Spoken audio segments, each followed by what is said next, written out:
अस्सलामुअलैकुम, मैं हूँ बुशरा एंड आप देख रहे हैं बुशरास कोचिंग। लेट नॉट मैथ दिया मिस्ट्री में है, हम आ गए हैं विद क्वेश्चन नंबर 9 और फाइनली मेरे बुक का जो है वो कबाड़ा बन चुका है। कबाड़ा इस तरह से बन गया है कि ये बहुत ज़्यादा ख़राब हो गई है। अब इसकी रिपेयरिंग का काम जो है हमें जल्दी स्टार्ट कर लेना चाहिए। तो क्वेश्चन नंबर 9 हमने आई थिंक 30 डेज पहले किए थे। हाँ ठीक है, अब हम जल्दी जल्दी करेंगे। अब हम बिल्कुल भी जो है वो काम को स्किप नहीं करेंगे। ठीक है, तो क्वेश्चन नंबर 9 में हमें बोलते हैं the solid lie between planes perpendicular to the y axis at y equal to 0 and 2। y की हमें दो जो है वैल्यूज गिवन है 0 और 2। पहले मैं पढ़ती हूँ फिर समझाती हूँ। And the cross section perpendicular to the y-axis are circular disc with diameter running from y-axis to the parabola x equal to square root of 5y square। तो ठीक है, सबसे पहले हम ये देख लेते हैं कि क्वेश्चन में हमें क्या बोल रहे हैं। क्वेश्चन में बोलते हैं कि एक सॉलिड है जो लाई कर रहा है हमारे पास 0 और 2 के दरमियान, वो भी y एक्सिस पे। तो अगर हम लोग यहाँ पर सबसे पहले एक छोटी सी ड्राइंग बनाते हैं। ठीक है, ये है हमारे पास x एक्सिस, ये है हमारे पास y एक्सिस। अच्छा, जो सॉलिड है वो लाई कर रहा है y एक्सिस पे 0 से लेकर 2 तक। ठीक है, तो हम लोग वो सॉलिड किस तरह से बना सकते हैं? हम वो सॉलिड इस तरह से बना सकते हैं। y एक्सिस पे याद रखिएगा सॉलिड कहाँ लाई कर रहा है? y एक्सिस पे। ठीक है, तो ये हो गया है सॉलिड। अच्छा, बस इसको मैंने बता दिया ना सॉलिड। ठीक है, तो ये हो गया है सॉलिड। अब कहते हैं कि y से हमारे पास, ठीक है ना, अब जो हमें गिवन है पैराबोला वो x पे गिवन है। ठीक है, x पे पैराबोला कितना गिवन है? पैराबोला हमारे पास गिवन है x equal to square root of 5y square. तो ये रहा वो पैराबोला। ठीक है, तो ये है हमारे पास टोटल डायग्राम। अब यहाँ पर हमें क्या फाइंड करना है? हमें फाइंड करना है एरिया। ठीक है, तो सबसे पहले सारी चीज़ तो मैंने बता दी। अब हम लोग जो है इसका सबसे पहले डायमीटर जो रेडियस है वो निकालेंगे। रेडियस क्या होता है? Diameter by 2। डायमीटर हमें गिवन है। डायमीटर क्या है? ये है हमारे पास हमारा डायमीटर। ठीक है, तो चलिए स्टार्ट करते हैं सॉल्यूशन।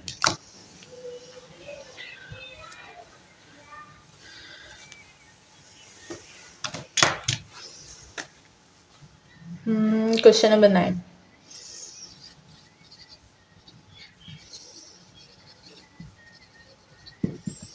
तो सबसे पहले यहाँ पर हमें जो है रेडियस फाइंड करना है। रेडियस के लिए आर ऑफ फाई हम यहाँ पर यूज़ करेंगे। रेडियस क्या होता है? मैंने काफ़ी दफ़ा जो है आपको बोला है कि जितने भी फॉर्मूले हों वो आपको याद रखने हैं। ठीक है, तो रेडियस होता है डायमीटर बाय 2। डायमीटर मैं भी आपको बता चुकी हूँ। डायमीटर क्या था हमारे पास? Square root of 5 and y का स्क्वायर डिवाइडेड बाय 2। 2 हमारे पास वैल्यू है, तो ये हो गया हमारे पास फर्स्ट वैल्यू जो कि रेडियस है। ठीक है, अब यहाँ से हम जाएंगे और देखेंगे कि हमारी सोल्यूशन आगे क्या होगी।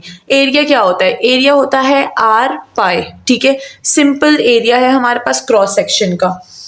Area of cross section. काफ़ी ज़्यादा स्टूडेंट्स बोल रहे थे कि ये मुश्किल है, बट ये इतनी मुश्किल नहीं है। अगर हम लोग शुरू के कुछ क्वेश्चंस कर लें तो सारे के सारे क्वेश्चंस को इजी है सॉल्व करना। ठीक है, अब आप देखिए मैं कुछ भी न्यू नहीं इस्तेमाल करती। जब से हमने शुरू के 5-6 क्वेश्चन किए हैं, ठीक है, उसके बाद मैंने कुछ भी न्यू नहीं जो है वो यहाँ पर ऐड किया है। सारी की सारी पुरानी चीज़ें ही चल रही हैं, बस जो स्टेटमेंट होती है वो समझनी होती है हमें। ठीक है, तो अब क्रॉस सेक्शन एरिया का फॉर्मूला क्या है? इसको हम लोग ए ऑफ वाई से डिनोट करेंगे, जो कि है हमारे पास pi r of y. R of y, r of y. ठीक है, तो पाई तो हमारे पास एक कांस्टेंट वैल्यू है। आर ऑफ वाई हमारे पास ये रहा जो कि है square root of 5y square divided by 2। ठीक है, अच्छा आर पे हमारे पास क्या होता है? स्क्वायर होता है, तो हम लोग यहाँ पर भी स्क्वायर ले लेंगे। ठीक है, अब स्क्वायर और square root will be cancel. ठीक है, और ये याद रखिएगा स्क्वायर रूट को हमेशा थोड़ा सा देख लीजिएगा कि स्क्वायर रूट कितनी वैल्यूज पर है। यहाँ पर स्क्वायर रूट सिर्फ 5 पर है, y पर नहीं है। ठीक है ना, याद रखिएगा। अगर y पर होता तो फिर तो वो कट जाता ना, फिर तो y हमारे पास पावर 1 रह जाती, उसकी स्क्वायर रूट के साथ 2 कट जाता। तो यहाँ पर y जो है वो स्क्वायर में है और स्क्वायर रूट में सिर्फ 5 है। ठीक है, अच्छा ये हो गया है हमारे पास। अब इसको सॉल्व करते हैं, देखते हैं एरिया क्या आता है।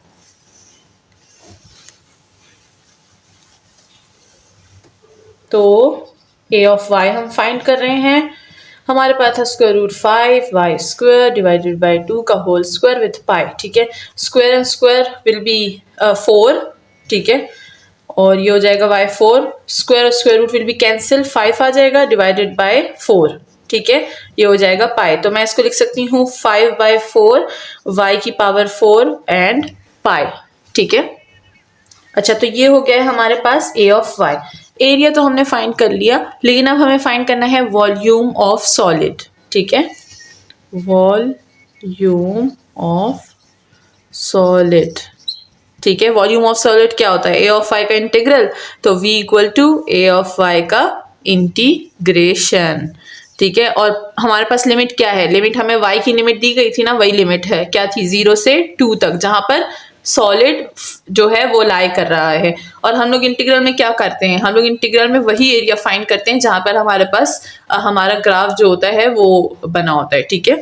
अच्छा, अब यहाँ पर हमारे पास क्या है, a ऑफ y है हमारे पास 5/4 y की power 4 and pi d of y।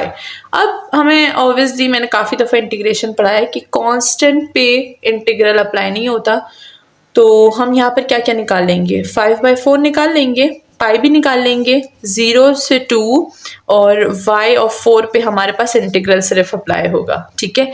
अब इंटीग्रल सिर्फ इस पे अप्लाई हो रहा है और ये काफ़ी सिंपल इंटीग्रल है। कौन सा इंटीग्रल है, क्या पता है सबको, पावर इंटीग्रल है, ठीक है। तो यहाँ पर पावर इंटीग्रल यूज करेंगे, क्या हो जाएगा, y की पावर 4+1 डिवाइड 4+1, और साथ में लिमिट क्या है, 0 से 2।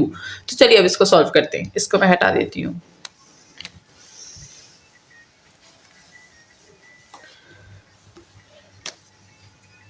साथ ही साथ सर्दियाँ भी आ गई हैं, खैर सर्दियाँ आ नहीं गई, सर्दियाँ अब जा रही हैं। इस बार सर्दियाँ इतनी ज़्यादा नहीं थी तो मज़ा नहीं आया, इतना ज़्यादा सर्दियाँ होती है तो मज़ा आता है, ठीक है ना। अच्छा, y की पावर क्या हो जाएगी, 5 हो जाएगी डिवाइडेड बाय 5, और लिमिट क्या है, 0 से 2, वो अपनी जगह पे रहेगी। और ज़्यादा सर्दी नहीं है तो हम इसको भी हटा देते हैं, थोड़ी सी परेशान कर रही है। अच्छा, तो हम क्या कर रहे थे, हम लिमिट अप्लाई करेंगे, हो जाएगा y इक्वल टू 5/4 पाई, और सबसे पहले अपर लिमिट पुट करेंगे, देन लोअर लिमिट पुट करेंगे, ठीक है। तो अपर लिमिट क्या है हमारे पास, वो है 2 की power 5 divided by 5 minus lower power यानी 0 की पावर 5 डिवाइडेड बाय 5, तो ये हो जाएगा हमारे पास 5/4 पाई, और 2 की पावर 5 क्या होता है हमारे पास, अगर हम 2 की पावर 5 देखें तो वो होगा 32, तो ये हो जाएगा हमारे पास 32 डिवाइड्स 5 माइनस 0, ये होल तो 0 ही हो जाएगा, ठीक है।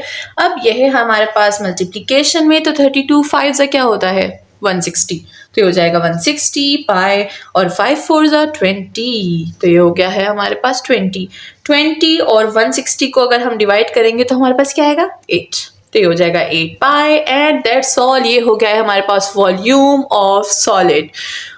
ये हो गया क्वेश्चन नंबर 9। होप के सबको समझ आ गया होगा, और ये वीडियो जो है 8 मिनट की हो गई है, तो मुझे ऐसा लगता है कि हमें दूसरा क्वेश्चन दूसरी वीडियो में सॉल्व करना चाहिए। अपना बहुत ज़्यादा ख्याल रखिए, और साथ ही साथ अगर आपके जो है क्या, मैं अपने ज़रा डायलॉग भूल गई हूँ जो मुझे बोलने हैं, तो चलिए बस अपना ख्याल रखिए और मुझे अपनी स्पेशल दुआओं में याद रखिए। मिलते हैं नेक्स्ट क्वेश्चन के साथ।